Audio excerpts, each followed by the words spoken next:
Y'all doing good today? Thanks for coming out. And boy, the meal was good. It was really good. Thank you for that. Um, I think I'm going to do a quick Q&A here in a second, but I do want to tell you a little bit. We're through 17 practices, and we will end up we get an opportunity to go 25, and so we've got a few left. We have one certainly this afternoon, and then tomorrow night. We'll do a little bit of a mock game tomorrow night, a little bit more than what we've done in the past. It was different, this fall camp because all scrimmages were on Thursday. We set our schedule back from the Pine Bluff game back the 29 days that we get 25 of those are practices. So it was just a little bit different, scrimmaging on a Thursday. Scheduling was a little bit different. But we're right where we want to be. We're pretty healthy. I think we've got about 4 guys that are not full speed right now as far as being able to practice right today. Some of them be able to take some reps, but none of them we feel like will miss the first game of the season. They need to be back by Saturday. We'll start Pine Bluff prep on Saturday. I don't like to practice on Sundays, which we don't, but we have to this week because of the Thursday night game, which I'm excited to have in Little Rock. Hopefully it will help the crowd. Hopefully it will be bigger because it's a night game. It's not so hot. I know it's on Thursday and people work and all that as well, but we're going to try something new. It'll gain us a couple of days for Oklahoma State the next week as well. They play on a Saturday night, and we would have a couple of days in prep for that. And so I'm really excited about what we have offensively. You guys might have heard, if you haven't, we hired Bobby Petrino. Is that breaking news or no? It took about 3 hours for people to make BMFP shirts. I didn't know what that stands for. I do. I'm not going to say what it does. I think you know what it is. By the way, you were awesome on your speech, young lady. It was great. You were outstanding. Coach, you were too. I mean, I don't need to take some of that advice that you're giving your kids. But we've got some new offensive staff. We've got some new players. Let me just run just a few of them. Taylon Green, you're going to be excited about. He's a quarterback. We've got a stable of running backs. We've got 5 deep that I like. Got 4 new offensive linemen in here. 3 of those 4 are starting with us right now, starting for us.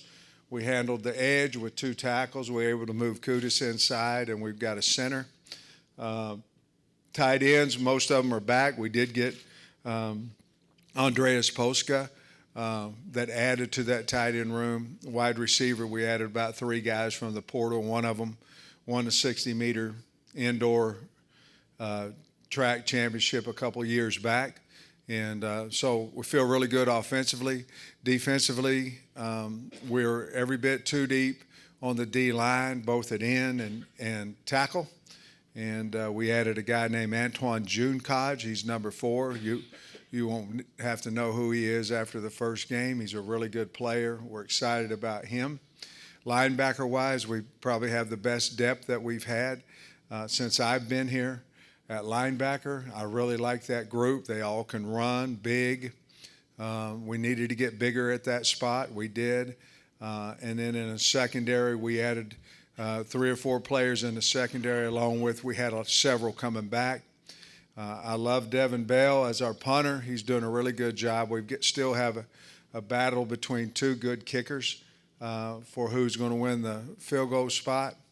And the snapping position, we have 2 snappers in Stein and No that are playing really well right now. So I'm really excited about the team because of the culture, because of the leadership. In this day and age, you have 40 new kids that come into your program, and that's about every school. You don't know how they're all going to gel. Not only are in the past you'd have 20 to 23 kids that would come in, but they're freshmen, and so they're not the. You're not expecting leadership. You're not expecting culture change out of those guys. But now that the portal comes and you're looking at 20 older guys, you have to be really, really careful of who you bring into your program character-wise. And so what we found is interviewing is not the word, but getting to know the parents in a short amount of time, because it is short. The portal's open and closed. The portal's open for damn ever, but when the guy gets on campus, he's got 4 other visits set up, 5 other visits set up, and if he gets off your campus, the price of doing business has just gone up. And so what we've tried to do is we try to get to know the parents as fast as we can, because a lot of times the young man is going to be a lot of times just like mom and dad, and if so, we're trying to interview parents so we can see what kind of young man we're going to get inside our locker room that will affect positively our culture. And Taylor Green certainly has. Fernando Carmona, Blackstock, those guys are June Kodge. Those guys, sorry, they're certainly great kids, and I'm excited because I think you're going to be excited to watch them.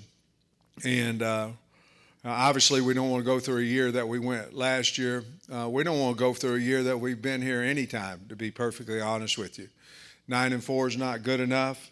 It felt good at the time, but it's not good enough. And we've got a team that I think you're going to be very, very excited to see. I'm damn excited to be their coach. They're a lot of fun to be around. They have a tremendous work ethic. But it starts with the quarterback. I mean, that's what most teams start with. It starts with the quarterback, and his leadership skills have been outstanding. I'll give you one quick story on him. I got a picture in the spring from Ben Souders, who's our strength coach, and it was Taylor Green in the indoor, and he had a 5-gallon bucket, and on top of the bucket was a laptop, and the laptop had the script for the day, and he's walking through the script of the day and going over his reads and going over his footwork in his handoff with nobody in the indoor. Now, you guys know you know all this now. You know in this day and age, and maybe old day and age, that most people, a lot of people do something for others to see. In other words, I'm going to give $20,000 to Alzheimer's research. Well, I'm going to do it. I don't want no cameras around. You understand what I'm saying? I'm going to do it because I want to help people. Well, that's what he is. We didn't have Hawgs Plus there filming it. We didn't have all that. This was a kid that wanted to have a good practice, and he knew he needed to do some things in advance. And in this world as we're in right now, I want everything videoed. I want all this because I want everybody to know that I'm doing it. I don't know if you're doing it out of your heart if you do it that way. Now, you might be, and that's your own business. I'm not up here to tell you how to handle your own business, but I'm telling you how he handles his. I think you're going to really like this kid. We do. We love him, and he's not just a runner. He's really fast, but he can throw the football as well. So we're excited to go to Little Rock. It's a shame we don't get in here until 3 weeks. You know, it's kind of how it is when you go over there and then you play neutral in Dallas and all that kind of stuff. But that one over in Dallas is going to stop. Well, next year we'll have A&M in here, which certainly will be exciting for the fans. But I'm ready to answer some questions, and thank you so much for being here, and thank you for being giving me your time.